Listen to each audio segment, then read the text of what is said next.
Praise Lord everyone. Good morning. Today Jesus had a conducive word of God.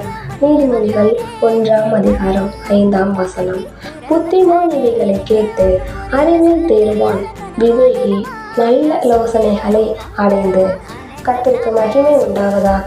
இந்த காலை வேளையிலும் ஆண்டவர் சத்தத்தை கேட்கிற தேவ பிள்ளைகளே, ஆண்டவர் இன்னைக்கு நம்மளுக்கு ஒவ்வொரு நாளும் நல்ல ஒரு ஞானத்தை கொடுத்துருக்காரு. ஆண்டவர் நம்மளுக்கு ஞானத்தை கொடுத்தது மட்டும் இல்லை, எது தவறான காரியம், எது சரியான காரியம், எது கர்த்தருக்கு உகந்தது, எது கர்த்தருக்கு ஒவ்வாமை அப்படின்னு சொல்லிட்டு நம்மளை யூகிக்கக்கூடிய ஒரு ஞானத்தை ஆண்டவர் நம்மளுக்காக கொடுத்துருக்காரு. நம்ம என்ன பண்ணணும்னா, கர்த்தருக்கு உகந்ததை மட்டும்தான் செய்யணும். ஆண்டவருக்கு ஒவ்வாமை இருக்கிறது நம்ம எப்பவுமே நம்ம கிட்ட ஃபோன் இருக்கு, நம்ம என்ன பண்ணுவோம், வாட்ஸ்அப், இன்ஸ்டாகிராம், ஃபேஸ்புக்னு எல்லாமே யூஸ் பண்ணுவோம். ஆனால் அதுலேயும் ஆண்டவர் கொடுத்துருக்க ஞானத்தை வச்சு நம்ம நல்ல காரியத்துக்கு மட்டும்தான் யூஸ் பண்ணணும். கெட்ட காரியத்துக்கு நம்ம யூஸ் பண்ணக்கூடாது. ஆண்டவர் நமக்கு கொடுத்துருக்க புத்தியை நல்ல விதத்துக்கு யூஸ் பண்ணணும்.